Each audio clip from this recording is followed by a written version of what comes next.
Olá, amigos e amigas. Muito obrigado por acessar a Central das Escrituras. Por que o Senhor orientou Leí para que seus filhos constituíssem família? Como as pessoas esquecem-se de Deus? O que seria perdoar sinceramente? Quem precisamos perdoar? Podemos julgar? Quem determinou o que é certo e errado? Dar o perdão anula o pecado alheio? Veja isso e muito mais nesta aula.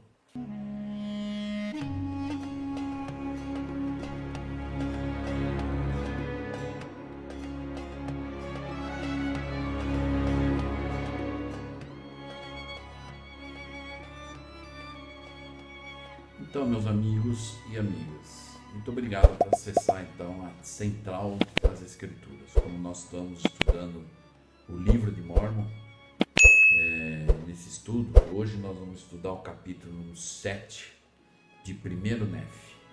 Então, eu gostaria de convidá-los a abrir as suas escrituras e acompanhar, e que nós possamos aprender juntos, que o Espírito do Senhor possa nos revelar, nos comunicar as coisas que são importantes, tanto coletiva quanto individualmente.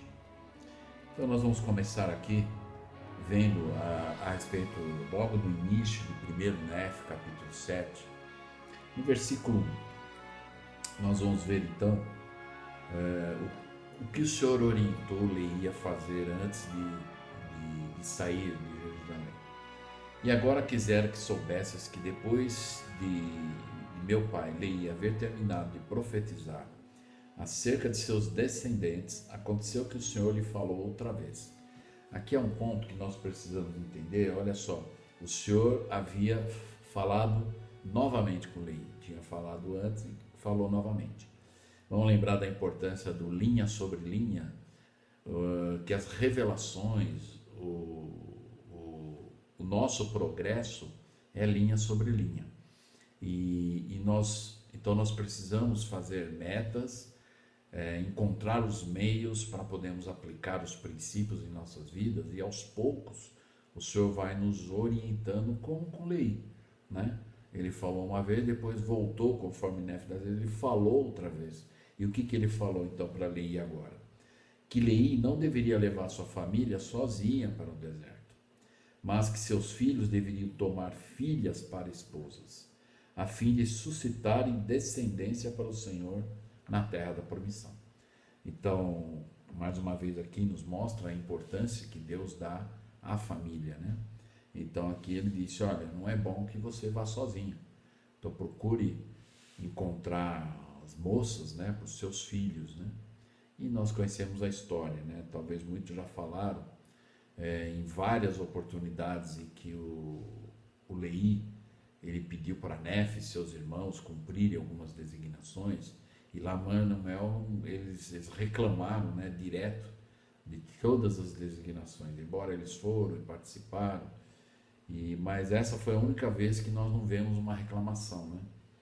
Quando eles tiveram que ir convidar, né, a Ismael e a sua família para acompanhá-los, né, para o deserto. E vamos ver algumas coisas interessantes em relação a isso, aprender em relação ao que aconteceu nesse momento, né? Se coloque no lugar de Nef. Leí então recebeu a revelação de que ele não poderia levar sua família sozinho, e Leí então orientou Nef, seus irmãos, a irem até a casa de Ismael, que tinha vários filhos, para convidá-lo a ir para o deserto. Então imagine você no lugar de Nef, batendo na porta de Ismael. Conforme nós vemos aqui, Ismael não era um homem inculto, não era um homem sem posses, era um homem rico. E imagine Nef batendo na porta, ou você batendo na porta de Ismael e dizendo para ele, olha, eu vim aqui para dizer que você precisa nos acompanhar, você e sua família precisam nos acompanhar ao deserto. E o Ismael então ia perguntar para você, mas acompanhar por quê? Ah, porque meu pai recebeu uma revelação de Deus, de que vocês precisam ir junto. Que vantagem para um homem rico, tinha suas posses, tinha sua família, estava de uma certa forma no lugar que ele considerava bom, e Nefe então indo lá, né, dizendo que por causa de uma visão o Ismael deveria deixar tudo, pegar a família e acompanhá-los até o deserto. Mas o versículo 5 é a chave disso tudo, né? Onde diz lá: e aconteceu que o Senhor enterneceu o coração de Ismael e também de sua casa ou da família, de tal maneira que eles desceram conosco ao deserto, à tenda de nosso pai. Aqui não tem tantos detalhes, né, minuciosos em relação a isso, mas muito provavelmente houve conversa na família, como vamos deixar, não vamos, mas aqui diz que o Senhor enterneceu. E para que isso acontecesse, muito provavelmente no caminho, Nefe já tinha orado ao Senhor: Senhor, me ajuda a usar das palavras corretas, que o Espírito possa tocar o coração de Ismael e da sua família, porque é uma situação complicada eu ir lá e dizer que eles têm que deixar tudo e nos acompanhar, sendo que muitas pessoas falavam mal do Leí, dizendo que ele era um visionário, né? E até alguns começaram a, na verdade, persegui-lo, e talvez Ismael soubesse disso, né? Mas o Senhor enterneceu. De que maneira, né? Mas foi uma maneira impactante de que Ismael tomou a decisão, juntamente com a sua família, de que eles fariam isso. E aí então eles foram com Nefe. E nós sabemos então que os Nefe e os seus irmãos casaram-se com as filhas de Ismael. No versículo, até aqui um ponto nós podemos entender, Leí, como nós aprendemos na escritura, ele é da linhagem de Manassés, e o Ismael é da linhagem de Judá. Ismael de Manassés e Efraim, né? Então Ismael era da linhagem de Efraim.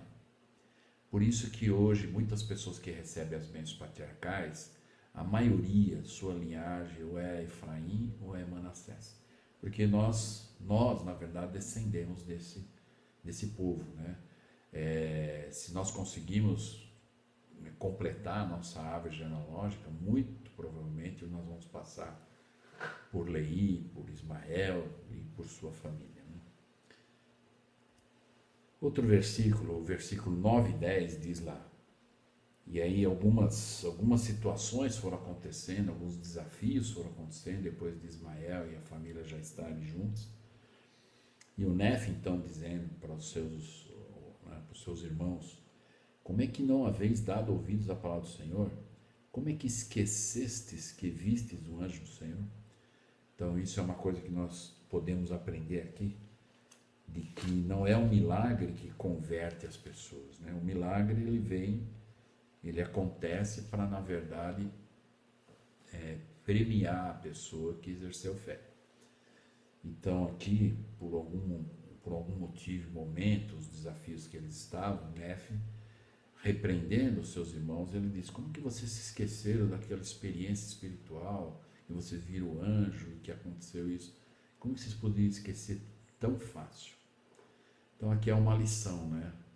Muito sutil, mas que nós podemos observar para que possamos tomar cuidado também, de não esquecermos as experiências espirituais que já tivemos, de podermos, na verdade, fortalecer essas experiências no dia a dia nosso, e não nos esquecermos para não cairmos no mesmo erro que os irmãos de Nefe, né? No versículo 21, até o versículo 21, nós vamos ver o que aconteceu aqui, que os irmãos dele se revoltaram com Nefe, amarraram ele, bateram nele, e queriam inclusive matá-lo, né? E aí a esposa e alguns parentes lá conseguiram, né, amolecer o coração dos irmãos de Nefe, e que eles reconheceram o quanto eles estavam errados, né? E aí no versículo 20 diz o seguinte: e aconteceu que ficaram tão pesarosos por causa de sua maldade, que se curvaram diante de mim, Nefe, né, e suplicaram que eu lhes perdoasse o que haviam feito contra mim. Então aí caiu aquele remorso, pesar, né, e eles viram a grande bobagem que eles fizeram, né? De tantas coisas que aconteceram, e eles sabiam que Nefe era um homem favorecido por Deus, né? E aí eles pediram o perdão para Nefe, depois de ter feito toda a maldade que fizeram com ele. Lendo os outros versículos aqui, nós vamos ver que não foi só uma questão de palavras, mas foi ações físicas, né? Amarrar, bater, judiar.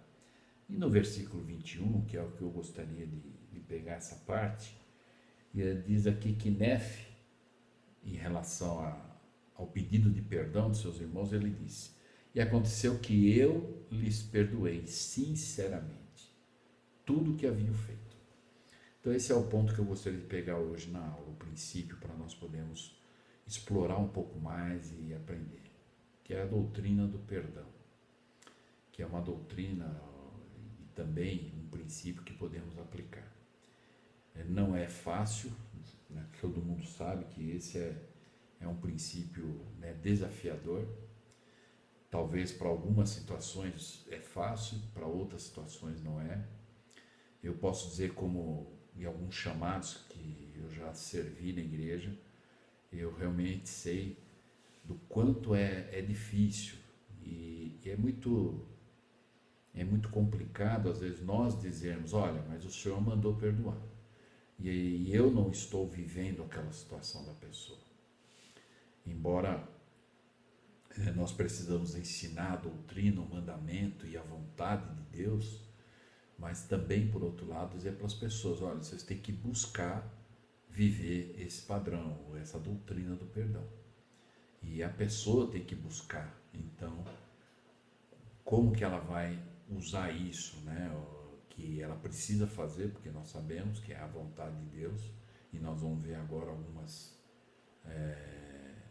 coisas que nós vamos ter um entendimento melhor. Mas alguém dizer para alguém: você tem que perdoar, e não vive aquela situação, não viveu uma situação semelhante, às vezes é complicado. Só pelo, na verdade, simples fato de dizer: olha, Deus mandou e você tem que fazer. De uma certa forma, para os convertidos, é muito aceitável e simples isso. Mas, quando nós falamos desse princípio do perdão, às vezes nós precisamos explorar um pouco mais a doutrina do perdão, para podermos então, talvez, chegar a uma conexão. Lembra que nós falamos em algumas aulas anteriores de juntar os pontinhos, né? Então, cada detalhe da doutrina do perdão, então nós vamos talvez chegar a uma conclusão em que às vezes nós vamos: puxa, eu não havia pensado por esse lado. Então eu espero que hoje eu vou focar nesse princípio do perdão. E então, independente se alguém se encontra nessa situação de que tem que perdoar ou não, mas que, né, talvez no futuro aconteça uma situação e que nós possamos estar prontos e preparados para usar desse bálsamo, né, como as escrituras também dizem que o perdão é um bálsamo divino, e que nós possamos usar desse bálsamo, né, tanto para nós quanto para a pessoa que, se precisarmos, perdoar. E por que eu estou dizendo para nós? Porque é um alívio, né? Porque quem não perdoa, de uma certa forma, está escravizando aquela pessoa, que às vezes está tentando até mudar de vida, se arrepender, e talvez, e ela precisa, naquele processo do arrependimento, ela precisa do perdão das pessoas que ela ofendeu. E se nós não damos esse perdão, nós vamos responder por isso. Como a sessão número 64, então eu convido vocês a estudarem. Eu vou falar um pouco de alguns versículos, mas a sessão número 64 é bem clara nisso, né? Então nós temos que escolher se nós vamos nos alinhar, fazer a vontade de Deus ou do nosso jeito. Então eu gostaria de fazer algumas considerações em relação a isso. A primeira consideração, então, eu queria então colocar essa pergunta. Eu, nesse momento, pensar, e vocês, nesse momento, pensar. Nefe disse que, né, ele disse claramente que ele perdoou sinceramente. Quer dizer, o que é perdoar sinceramente? Então, Em primeiro lugar, nós temos que pensar: quem eu preciso perdoar? Existe alguém que eu preciso perdoar? Que estou numa situação em que eu sei que uma pessoa me ofendeu, fez alguma coisa, e eu preciso perdoar a pessoa, ou alguém já pediu perdão e nós não concedemos, ou se não, né, analisar, refletir e pensar sobre isso, que talvez vamos nos encontrar numa situação que esse princípio vai bater na nossa porta, e se nós estivermos prontos, compreendendo melhor essa doutrina, talvez vai ficar muito mais fácil nós concedermos esse perdão, né? Então, com essa pergunta em mente, então, quem você precisa perdoar? Então, porque Deus, algumas escrituras que na verdade fortalece e vai aumentar a nossa visão. Porque Deus enviou o seu Filho ao mundo não para que condenasse o mundo, mas para que o mundo fosse salvo por ele. Então, Cristo é o exemplo maior disso. Ele não veio aqui para condenar ninguém. Ele veio aqui para salvar. Existe uma escritura em Lucas que diz: não julgueis e não serais julgados, não condeneis e não sereis condenados, soltai e soltar-vos-ão. Esse é um princípio que a gente chama de uma via de duas mãos. Talvez hoje eu preciso perdoar, mas talvez um dia eu vou estar na situação que alguém precisa me perdoar. Então, nós precisamos pensar nisso. Uma outra escritura também diz: não julgueis para que não sejais julgados, lá em Mateus 7:1, só que na versão inspirada do profeta Joseph, a escritura corretamente, que nós temos que entender, é que nós podemos sim julgar, mas diz lá: não julgueis injustamente para que não sejais julgados, mas julgais com um julgamento, um juízo correto. Por quê? Porque existe o julgamento final e o julgamento intermediário. O que o Senhor nos permite fazer é usar, e devemos usar, o julgamento intermediário, não o final. O julgamento final pertence a Deus. O que seria o julgamento final? É você bater o martelo, decretar e talvez dizer que uma pessoa não tem mais jeito, vai para o inferno. E isso só Deus é que tem esse poder, né? No último dia, depois de julgar as pessoas, e aí Ele conhece coração, mente, intenção, poder esse que não temos. Por isso que o julgamento intermediário, que seria? É aquilo que nós precisamos julgar, se é certo, se não é certo, qual é o caminho que eu vou tomar, qual é uma decisão como pai e mãe, se vamos, né, permitir nossos filhos ir em determinado lugar ou fazer algumas coisas. Então, algumas pessoas às vezes pensam que não precisa julgar, né, usando essa escritura. Então, alguns às vezes vão dizer isso. Então, ao aprender isso, alguém poderia então responder: pensei que não deviam julgar. Mas vamos pensar nessa pergunta. Mas para perdoar alguém, você deve julgá-lo, não é? Você deve determinar ou discernir que o que foi dito ou feito, ou o que foi deixado de ser dito ou feito, foi pecado. Você deve chegar a um julgamento sobre isso, não é? Não no sentido de você ter nas suas mãos a decisão de condenar ou não, mas você vai fazer um julgamento. Bom, a questão é essa, a realidade é essa, e somente a pessoa que está passando pela situação conhece. Então, voltando à escritura da versão do profeta Joseph: não julgueis injustamente, para que não sejais julgados, mas julgai com um justo juízo, ou um julgamento justo. E qual é o nosso entendimento aqui? Isso significa que podemos e devemos julgar, mas não devemos condenar. Julgar, então, depois perdoar. Precisamos compreender que podemos fazer julgamentos intermediários e não julgamento final. É isso que Jesus está dizendo em Lucas 6, versículo 37, quando ele diz: não condeneis, não julgue para depois condenar. E, em vez disso, o que ele diz é: perdoe e perdoe. Né? Então, uma outra coisa que nós podemos ver em Mateus 6, ele diz: porque se perdoardes aos homens as suas ofensas, também o vosso Pai Celestial vos perdoará a vós. Se, porém, não perdoardes aos homens as suas ofensas, tampouco o vosso Pai vos perdoará as vossas ofensas. Então, como eu disse, é uma via de duas mãos, né? Um momento, talvez, eu vou ter que ceder um perdão, e em outro momento eu vou ter que ter o perdão de alguém. Né? Porque, né, seria muito hipócrita para nós irmos a Deus e dizer: Deus, eu pequei contra ti e tu mandaste teu filho para morrer no meu lugar, pelos meus pecados, caso eu me arrependesse, para garantir minha salvação. E eu venho a ti, Senhor Deus, suplicando por perdão. Então, quando alguém peca contra você, você não pode dizer: não vou perdoar. É hipócrita. Se você está obtendo perdão, você tem que estar dando perdão também. É simples assim.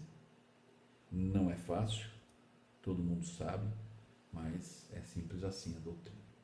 O Elder Scott ensinou algo que é interessante e relevante nesse momento. O Elder Scott ensinou: quando alguém os aconselhou, alguma vez você recebeu um conselho, já disseram, simplesmente não penso assim. Esses são os seus princípios e padrões. Eu tenho os meus próprios. Por favor, Elder Scott falando, compreendo que ninguém pode modificar a verdade. A racionalização, fortes interesses pessoais e todos os argumentos dos homens, a ira ou a vontade própria não podem modificar a verdade. Satanás, ele sabe disso. Assim, ele tenta criar uma atmosfera em que as pessoas começam a inconscientemente sentir que não apenas podem decidir o que fazer, mas também determinar o que é certo fazer. Na verdade, Satanás tenta persuadir-nos a vivermos afastados da verdade, racionalizando nossas ações como se fosse um direito de escolha. Agora, vamos prestar atenção nisso que o Elder Scott ensina. Nosso Pai Eterno, porém, definiu a verdade e estabeleceu o que é certo e o que é errado, antes da criação dessa terra. Então isso precisa ficar claro para nós. O que é certo e errado já foi determinado antes de virmos à terra. Nós já sabíamos, lá já foi ensinado: olha, isso é certo e errado. E quem determinou isso? Foi Deus. E olha só o que ele diz: fixou também as consequências da obediência e da desobediência a essas verdades. Defendeu o direito de escolhermos nosso caminho na vida, para que crescêssemos, nos desenvolvêssemos e fôssemos felizes. Não temos, no entanto, o direito de escolher as consequências das nossas ações. Como nós falamos nisso e aprendemos já em algumas aulas, a lei da colheita, né? Eu tenho o direito de escolher o caminho que eu vou levar, que eu vou querer, na verdade, seguir, seja o certo ou errado. Mas a consequência, eu não tenho o direito de escolher. Isso, na verdade, é o fruto que eu vou colher, né, daquilo que eu plantei. E diz: por favor, compreendo que ninguém tem o privilégio de decidir o que é certo. Então o Elder Scott está reafirmando isso. Ninguém tem esse direito de dizer isso é certo ou isso é errado. E aí ele afirma: Deus reservou essa prerrogativa para si próprio. O que ele nos deu foi o nosso arbítrio e nos permite escolher caminhos alternativos, mas estamos presos às consequências decretadas por Deus. Então, o caminho, nós temos a liberdade de escolha, livre-arbítrio. Eu vou escolher o caminho certo ou errado.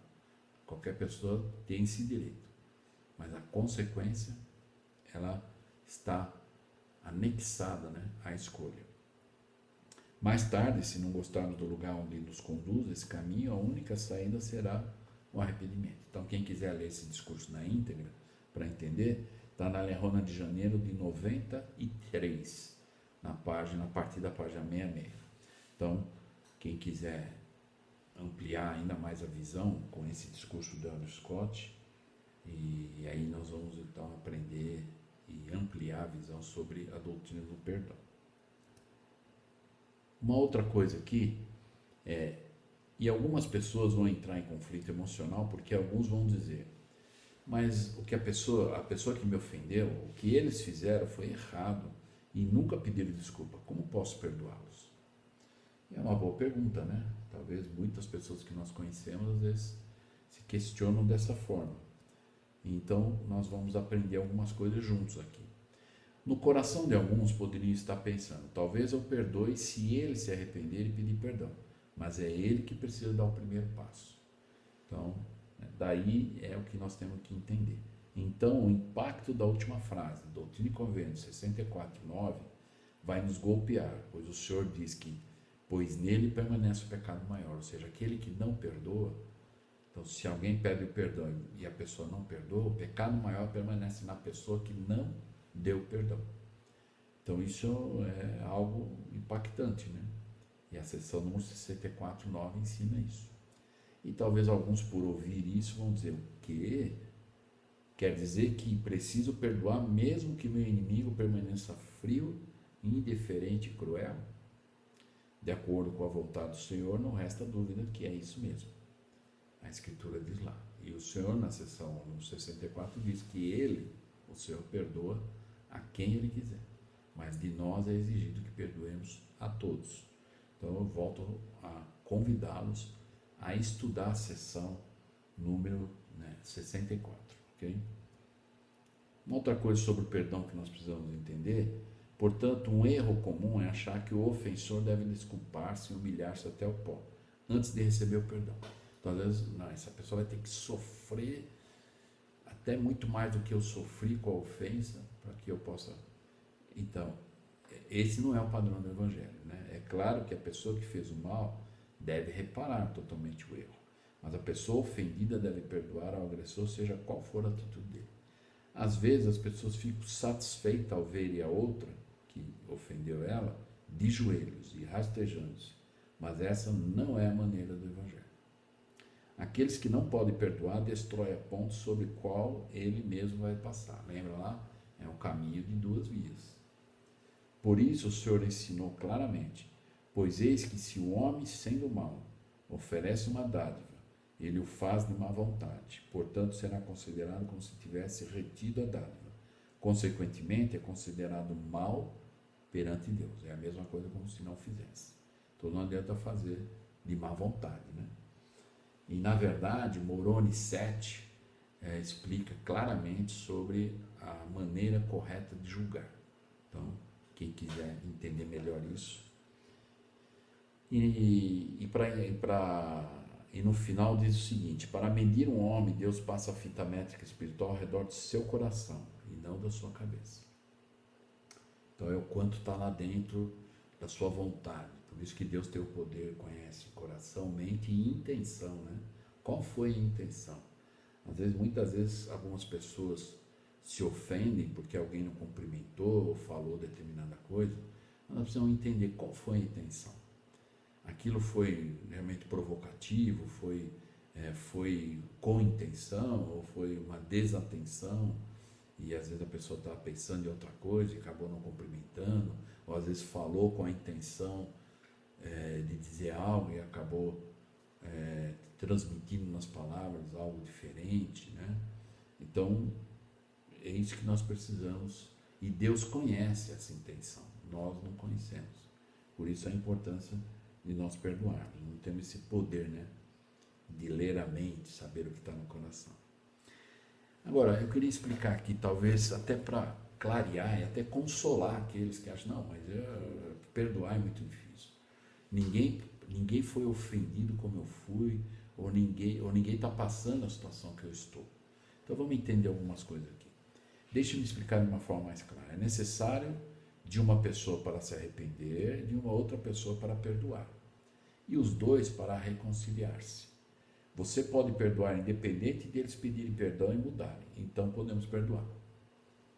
Nós temos essa capacidade, às vezes por causa do orgulho, realmente, né, sentimento de traição, então não é fácil. Por isso volto a repetir, eu sei, em vários chamados que eu já tive, eu vi situações em que realmente não é fácil você dizer, ou só dizer para a pessoa: você tem que perdoar. A pessoa que está vivendo aquela situação é que sabe a dor mesmo, né? Mas ela tem que buscar forças, né, em orações, revelações, nas escrituras, nas palavras dos profetas, para buscar usar desse atributo em favor das pessoas, né? Por mais difícil e desafiador que seja. Então deixa eu explicar algo aqui. Quando nós perdoamos, ou seja, ao perdoar, deixe-me dizer o que você não está fazendo. Então, vamos observar aqui. Quando você concede o perdão para uma pessoa, mesmo que a ofensa tenha sido horrorosa, né, pense sobre isso.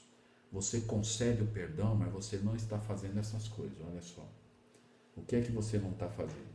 Você não está aprovando o erro da pessoa quando você perdoa. Então não quer dizer que você concedeu o perdão, que você aprovou o que ela fez. Você também não está aprovando seus atos inaceitáveis. Você também, ao perdoar, você não está dizendo, para mim é certo o que você fez ou deixou de fazer. Você não está dizendo isso para a pessoa. Você está dizendo justamente o contrário. O que você fez é errado, o que você deixou de fazer é errado. E eu escolho te perdoar. Quando você concede o perdão, você também não está fazendo isso. Também não é negar. Não aconteceu nada, nem sei do que você está falando, nem lembro disso. Perdão não é negar que o pecado aconteceu. Perdão não é diminuir a gravidade do pecado. Não tem importância, pois ninguém é perfeito. Ou dizer, na verdade, isso nem me incomodou. Não é isso que você está fazendo. Quer dizer, às vezes a nossa mente é essa. Não, se eu conceder o perdão, quer dizer que acabou tudo, a pessoa não vai responder por isso. No fundo, não é assim que funciona. Isso tem tanta importância que Jesus morreu por sua causa. Então é sim algo importante. Quando você concede perdão, não é ignorar o pecado. Perdoar não é ignorar o pecado. Você pode perdoar alguém e ainda chamar a polícia para prendê-lo se essa pessoa cometeu um crime. Que a lei nos permite isso. Né? Então vamos entender melhor aqui sobre a justiça, né? Aí algumas pessoas podem dizer, eu pensei que você tinha me perdoado, pode alegar o penitente. E você vai responder, eu perdoei, sem amargura e sem raiva, mas você cometeu um crime. Aí você sabe e a pessoa tem que saber, isso é justiça. Eu te amo e te perdoo, Jesus morreu por você e por mim. Ele pode te perdoar, mas não é porque eu te perdoei que significa que isso nunca aconteceu. Precisamos compreender a abundância do perdão e perdoar. Então, isso não quer dizer, certa vez eu li um discurso que diz lá que uma pessoa, aconteceu lá, que ele abusou de um menor e que as duas famílias eram amigas e houve esse problema. E essa família que foi ofendida, né, e que a pessoa lá que abusou do filho dela, ela resolveu perdoar. Mas ela nunca mais vai pedir para aquela pessoa cuidar do filho dela. Né? Então isso não quer dizer que não aconteceu a situação. Ela pode conceder o perdão, mas tem alguns limites na lei, tem alguns limites que é a mesma coisa que às vezes alguns casais, né, por causa de traições, acabam se separando, né? Então não é a pessoa que vai realmente decidir que ela vai realmente perdoar, mas de acordo com o que aconteceu, ou às vezes os maus tratos, né? Às vezes do marido para com a mulher, ou da mulher para com o marido, não quer dizer que tem que voltar a viver junto, né? Então isso não está inserido dentro do perdão, quando diz eu vou perdoar, eu tenho que voltar à vida que eu tinha com a pessoa. Não é assim. Por isso que é importante, é difícil enumerar situações e detalhes, né? Mas eu estou dando aqui só alguns exemplos para nós podermos refletir. A pessoa que está passando pela situação, ela sabe, eu tenho que perdoar a pessoa pelo erro que ela cometeu, pela ofensa que ela me deu e tudo mais, mas vai ter alguns parâmetros que eu também vou julgar e determinar como vai ser daqui por diante. Né? Então, isso faz parte também do processo do perdão, e nós temos que entender isso. Uma outra coisa para que você possa julgá-los e perdoá-los, deixando isso sob o seu cuidado e deixar essas pessoas para Deus, que no final Ele irá julgá-los e se não se arrependerem, Ele irá condená-los. Então, lá na seção 64, versículo 11, é o que o Senhor diz lá, que de nós se requer que a gente perdoe a todos, mas Deus perdoa quem Ele quiser. Mas vamos ter em mente que Deus, Ele não vai cometer injustiça. Por isso que no versículo 11 diz lá, e deveis dizer em vosso coração, que julgue Deus entre mim e te recompense de acordo com os teus feitos. Mas daqui por diante eu vou tomar essa rédea na minha vida e ponto. Mas te perdoe e está tudo certo. Quer dizer, está tudo certo no sentido de que você está tranquilo com Deus de que você cumpriu o mandamento, sinceramente você perdoou. Não é? E aí diz aqui, todavia os homens tendem a não querer reservar o julgamento para o Senhor, temendo que talvez ele seja misericordioso demais e menos severo do que deveria ser no caso. E não é verdade. Então eu os aconselho a estudar a Alma 42, o capítulo 42 todo, e nós vamos ver lá que o Senhor, ele mostra lá claramente que a justiça não vai burlar, ou melhor, a misericórdia não vai burlar a justiça. Isso não pode acontecer. E por 3 vezes no capítulo 42 diz que se Deus fizer isso, ele deixa de ser Deus. Então, ninguém pode supor isso, mas vai demorar o julgamento de Deus, e talvez Deus vai ser mais misericordioso do que justo para colocar, porque a pessoa não se arrependeu, né, e etc. Mas isso é dizer que Deus é injusto, né? Então, eu convido vocês a estudarem o capítulo de Alma 42, e aí nós vamos ampliar a nossa visão em relação a isso, né? O que ele está garantindo lá para nós, né? Ok? Uma outra coisa, algumas pessoas não conseguem ou não querem perdoar, esquecer as transgressões alheias, mas vão a outro extremo e procuram vingar-se, né? Então, muito cuidado, suposto transgressor. Na igreja, ao informar devidamente de transgressões conhecidas às autoridades eclesiásticas competentes da igreja, a pessoa deve parar de preocupar-se com o caso e deixar a responsabilidade para os líderes da igreja. Então, se você já fez, foi lá, já disse, olha, e aconteceu isso, e os líderes da igreja têm as chaves para resolver, então não se preocupa mais, deixa na mão dos líderes. Mas talvez alguns vão dizer isso, e aí então nós vamos entender melhor. Se esses líderes tolerarem o pecado de seu rebanho, é uma enorme responsabilidade e eles prestarão conta disso. Então, se o que está ao alcance ou na responsabilidade do líder tomar decisões e ele não fizer, isso vai ser muito grave para ele no chamado dele. Então, ele vai responder no último dia também. Talvez o penitente se arrependa e Deus vai perdoá-lo, talvez não.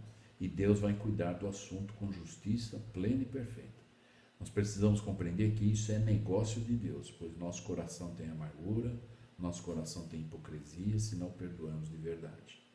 Como as Escrituras ensinam, assim como Deus e Cristo perdoaram todos nós, então devemos perdoar todas as pessoas. Então esse é o que nós aprendemos e devemos fazer, né? Vamos lembrar talvez quando Pedro, né, ele perguntou ao Senhor, que é muito conhecida essa escritura, e talvez Pedro tivesse conhecido pessoas que continuavam a prejudicá-lo, e aí então ele foi ao Senhor e disse assim: Senhor, quantas vezes pecará meu irmão contra mim e eu lhe perdoarei? E o Senhor respondeu: não te digo que até 7, mas até 70 vezes 7. Há alguém que já disse certa vez que esse, né, na verdade, 70 vezes 7 dá 490, o mesmo pecado. Então, o princípio maior aqui, o padrão mais elevado que o Senhor ensinou foi tem que perdoar 490 vezes o mesmo pecado.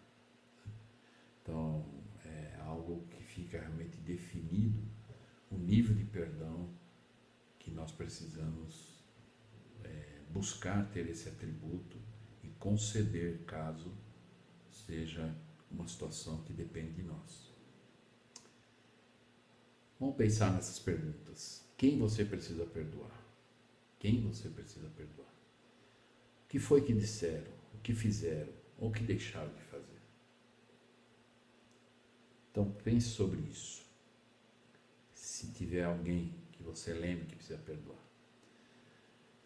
E eu quero deixar claro, com isso que eu estou abordando aqui sobre o perdão, eu não tenho a ilusão que isso seja fácil ou simples. Eu sei, como líder da igreja, presenciei os momentos, como já falei, mais dolorosos na vida das pessoas, quando o problema era perdoar. Perdoar não é um ato de fraqueza, como às vezes alguns pensam. Por isso Deus perdoa, e Deus não é fraco. Perdoar é um exercício de poder em sua maior grandeza. O perdão é um sinal de controle e equilíbrio diante do caos, da injustiça do mundo. Isso envolve sentimento, autodomínio e ações, né? E ação da nossa parte. É algo difícil? Certamente que é. O Senhor nunca prometeu um caminho fácil, um evangelho simples, os padrões baixos ou normas cômodas. O preço é elevado, mas o que alcançamos de bom vale todo esforço. O próprio Senhor deu outra face. Ele permitiu que os esbofeteassem, espancassem, sem se opor. Sofreu toda sorte de tratamento indigno e ainda assim não emitiu uma única palavra de condenação. A pergunta que fez a todos nós foi, portanto, que tipo de homens devereis ser? Em verdade, ele mesmo respondendo, disse, vos digo que devereis ser como eu sou. 3 Nef 27, 27. E eu coloquei algumas escrituras adicionais aí para ajudar o nosso entendimento. Gostaria de compartilhar com vocês uma situação real que aconteceu com um homem que a maioria de nós, se não todos, conhecemos, já ouvimos falar, de Abraham Lincoln.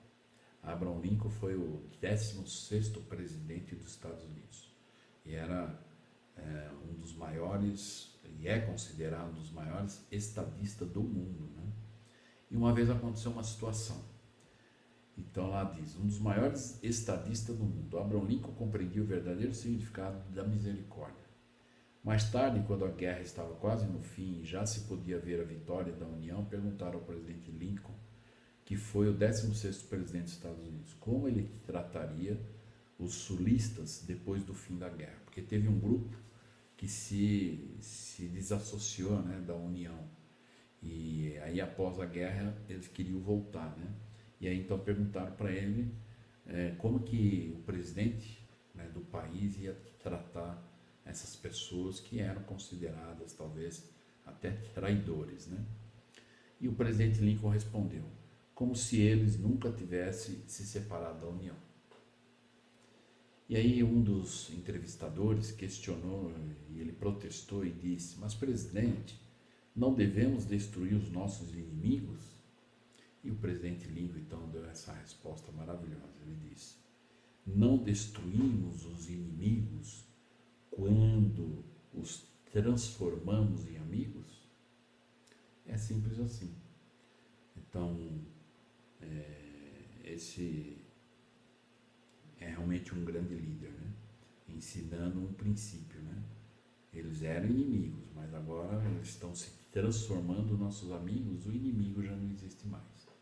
Então, perdão está embutido aqui, em todos essa experiência.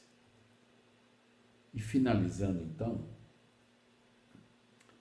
o que estamos aprendendo com esse princípio do perdão? E o Espírito Santo vai dar um nome, ele vai dar um nome para nós, se nós tivermos alguém que nós precisamos perdoar ou não nos lembramos. Vai dar um rosto, vamos nos lembrar quem é, para aqueles que sinceramente decidirem perdoar alguém. Talvez alguém que você está resistindo e lutando por muito tempo e pensando, não posso continuar assim.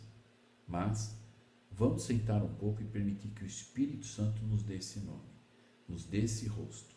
Aquele que se nega a perdoar precisa pensar na seguinte pergunta: meu orgulho é mais importante que minha paz? Aqueles que dizem que perdoam, mas não podem esquecer, simplesmente enterram a machadinha, deixando o cabo de fora para usá-la da próxima vez.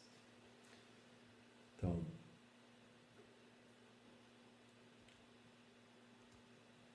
para encerrar sobre esse princípio do perdão, temos que nos esforçar para buscarmos a natureza celestial do perdão.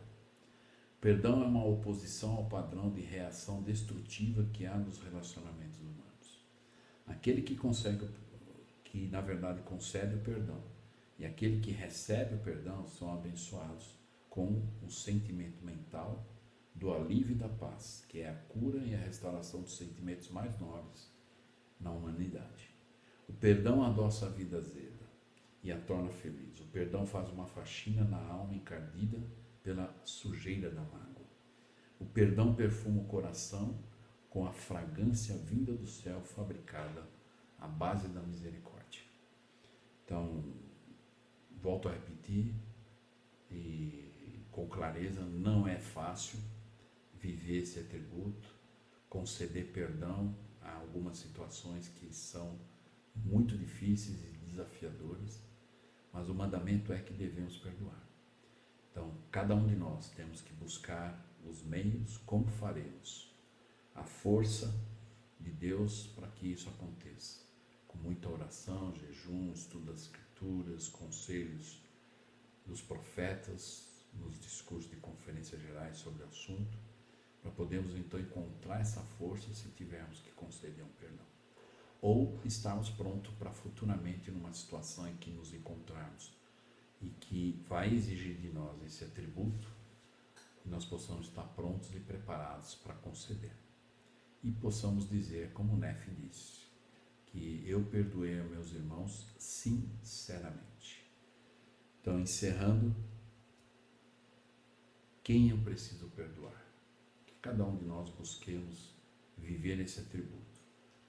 Se não agora, se é necessário, ou estarmos preparados para uma situação no futuro. Espero que eu possa ter ajudado e que esse princípio do perdão possa estar na nossa mente e no nosso coração e possamos aplicar da melhor forma possível. Obrigado e até a próxima aula.